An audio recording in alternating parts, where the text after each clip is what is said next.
Hello दोस्तों, मैं अभिनव सोनी स्वागत करता हूँ उड़ान आईएएस बिलासपुर के यूट्यूब चैनल पर। यहाँ पे 6 वर्ड्स लिखे हैं दोस्तों।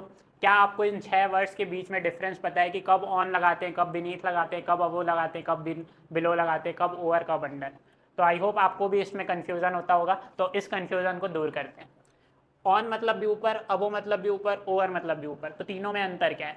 वैसे ही सेम बात करूँ तो मैं बीनीथ मतलब भी नीचे, बिलो मतलब भी नीचे और अंडर मतलब भी नीचे।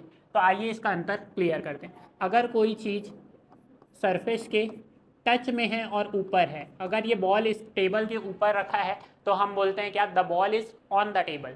अगर सेम मैं बात करूँ बीनीथ का, कोई चीज़ है जो नीचे टच में है, अब बॉल तो ऐसा चिपकेगा नहीं, लेकिन अगर बात करूँ मैं फ्लोर पे कोई चटाई रखा हुआ है और उसके नीचे में बॉल है, तो मेरे को क्या बोलना चाहिए? अगर ये चटाई बॉल से चिपका हुआ है ना, बॉल के नीचे दबा हुआ है, तो इस सेंस में यूज़ करते हैं बीनीथ या फिर अंडरनीथ। तो the ball is beneath the carpet.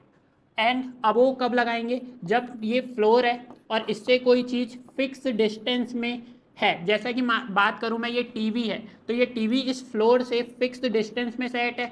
तो अगर ये डिस्टेंस कांस्टेंट है तो मैं क्या बोलूँगा? जैसे ये टीवी है 4 feet above the TV is 4 feet above the floor. और अगर ये डिस्टेंस नीचे है तो मैं सेम इसका उल्टा भी बोल सकता हूँ, क्या? कि the floor is 4 feet below the TV. I hope आपको चीजें समझ आ रही होगी। इसके अलावा अबो बिलो का यूज ग्रेड बताने के लिए भी करते हैं कि वो मेरे से अबो ग्रेड है, बिलो ग्रेड है। ठीक है, एक यूज ये भी है। ओवर और अंडर कब होता है? मान लीजिए ये फ्लोर है, इसके ऊपर चिड़िया उड़ रही है, तो चिड़िया का हाइट क्या होता है? चेंज होते रहेगा, वो उड़ रहा है। तो अगर इसका हाइट सेम नहीं है तब हम क्या लगाते हैं? ओवर। जैसे हम बोलते हैं the bird flu over the sky, तो वो स्काई के ऊपर उड़ रहा है, तो उसका हाइट क्या होता है? चेंज होते रहता है। और यहाँ पे हाइट क्या है? फिक्स है। तो फिक्स है तो अब वो चेंज हो रहा है, तो ओवर। अंडर कब होता है? तो अंडर का यूज थोड़ा अलग तरीके से होता है। मान लीजिए ये टेबल है और टेबल के नीचे में मान लीजिए यहाँ पे कैट बैठा हुआ है, यहाँ पे कैट बैठा हुआ है। ठीक है, तो हम ये बोल सकते हैं the cat is under the table. तो इसमें क्या होता है कि डिस्टेंस फिक्स चेंज नहीं होगा, है ना। डिस्टेंस कैसे चेंज होगा? टेबल तो रखा हुआ है और ये हाइट कम ज़्यादा थोड़ी ना होगा, लेकिन ये जो नीचे का ऑब्जेक्ट है ये क्या होना चाहिए?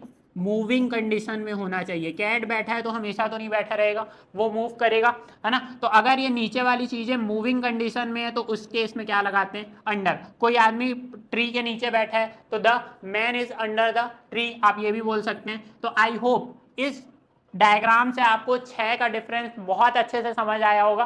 और ऐसे आपको कौन से वर्ड्स में कंफ्यूजन होता है मुझे कमेंट बॉक्स पर बताइए, मैं उस पर वीडियो लाने का प्रयास जरूर करूंगा। धन्यवाद।